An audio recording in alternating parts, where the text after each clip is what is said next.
baby. Here we go. Let's see. Well, that'll work. This is the AI revolution. This is what it's all about. This is the best and most useful thing that AI can ever be used for. I've owned the Fujifilm X100V twice over the course of the last 2 years or so, and I really do love this camera. I sold the first one, actually, to finance the purchase of a second X-T5, but then later came to regret that decision a few months after that, and then I needed to purchase a Sony a7 IV anyway as a B cam for my video work, and then I could no longer justify owning an Sony a7 IV and an X-T5, so I decided to sell that secondary X-T5 to purchase the X100V yet again, and then was fully convinced that I would never make that same mistake again. I would never sell the X100V twice. That I will own that camera until the day that I die. Well, I no longer own that camera and I'm still alive. So what happened? I'm willing to admit my youthful folly once more. Ready to say goodbye to this wonderful little camera. Allow me to explain. My name is Walter. I am a wedding photographer and commercial filmmaker based in the southeastern United States. I do live in Arkansas, so I should have an accent like that, but I don't. I can start doing it though if you want me to. Leave a comment if you want me to do all my videos from now on in the worst southern accent you've ever heard. All right, let's start with a little bit more context here.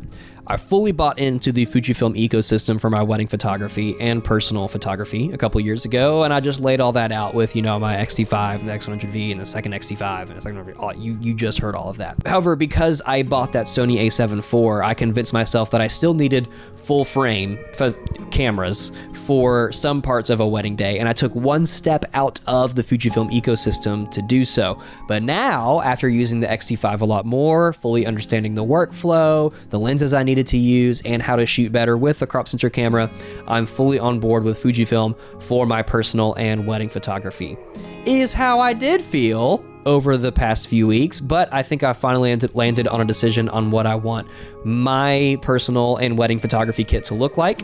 I will be making a video in the next few weeks going over what's in my camera bag for all that kind of stuff, so if you'd like to be on board for that, you can subscribe and watch that when it comes out. Because the final piece of this puzzle was that when we sold our video production company to the agency that we now work for, which I also made a full video about that, even though I still get to use all that Sony stuff all the time for that commercial work at that agency that we now work for, I'm now kind of free to build out my personal and wedding kit however I want to. And unfortunately, given the direction my shooting preferences have gone, the X100V just no longer fits into that workflow. It's been gathering dust on a shelf for a while now, and it's time to let it go.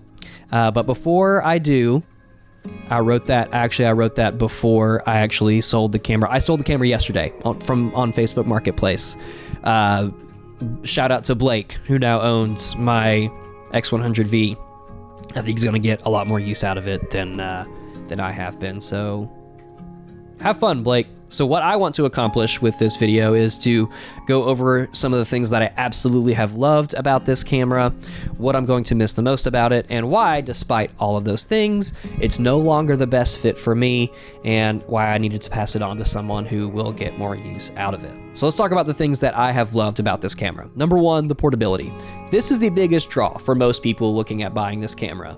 It was the biggest draw for me, honestly. There isn't really another camera in this size, in this category, that provides the same quality and shooting experience. It can easily fit into a jacket pocket. I can throw it into my backpack or like a small sling without even thinking about it. I can and have many times just thrown it around my neck on a short strap and never really feel its weight in any of those places.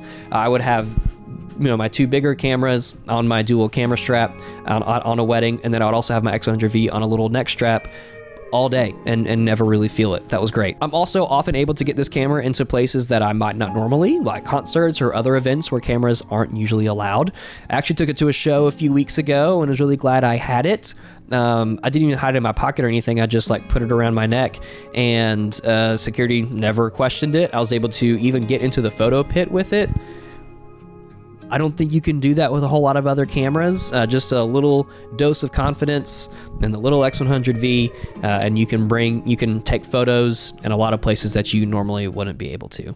And even though it's really small and light and compact, it still feels really great to hold, either with one hand or two. I would often just shoot with one hand, just hold it up like this and let the autofocus do its thing, because the autofocus was perfectly fine on this camera, as opposed to what some people might try to tell you. Number 2, the image quality. It's crazy. It's crazy how good the photos from this camera look with the camera being so tiny, especially considering the lens itself, which is built into the camera.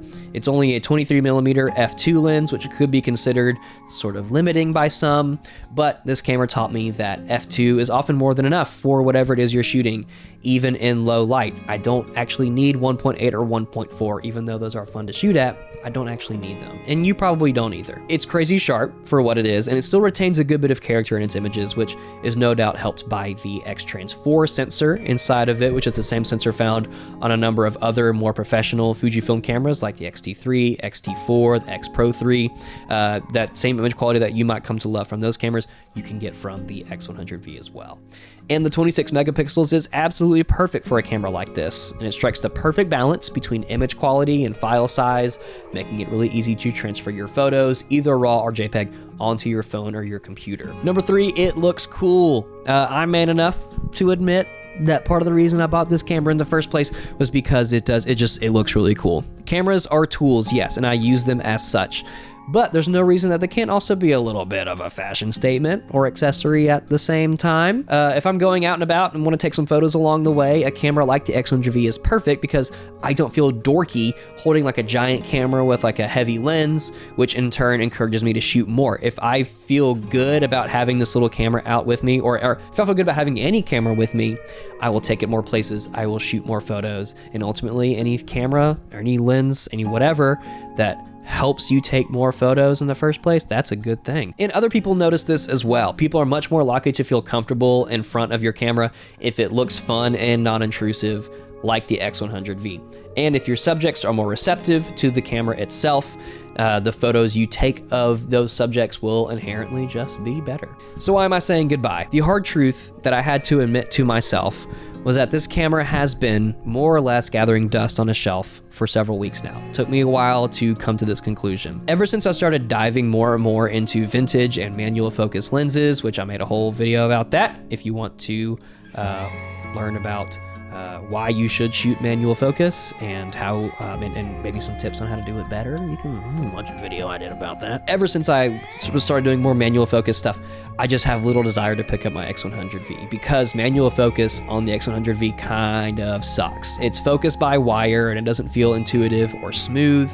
And I just don't care about portability that much anymore. I'm not going to a whole lot of shows or long hikes or anything like that, where like portability and having like the lightest, smallest camera is my main concern. The X-T5 with manual focus lenses is portable enough for me. It works. I don't really have any complaints about it. And because the X100V only has one card slot, I just get nervous every time I use it for something like a wedding or any other shoot where losing those photos would mean refunding money to and disappointing clients. So, is anything taking the place of the X100V in my kit? Yes, I have already purchased another camera to replace my X100V, as losing it, well, it's kind of left a little bit of a hole in my kit. And yes, I gave into the hype and landed on a camera that I've been eyeballing for a long time, and I finally pulled the trigger, and yes, it's the Nikon ZF. I definitely plan on making some videos in the near future about the Nikon ZF, why I decided to buy it in the first place, first impressions, stuff like that. So if you'd like to keep up with my journey there and hear about my thoughts on the ZF when I've formulated them a little bit more, then feel free to subscribe and see that when it comes out in the next couple of weeks. I'm using it alongside my Fujifilm X-T5. I'm really liking that workflow for right now, but again, I need to give it a little bit more time to figure out exactly how I'm using it and what it looks like. But I will make some videos in the near future about the lenses, or just have one lens for it right now, and how I'm liking it, how it's fitting into the workflow, and where I see it going from there. So again, if you want to keep up with all of that, please subscribe so that you can see that. If you don't want to subscribe, that's totally fine, because I'll see you in the algorithm in 6 months.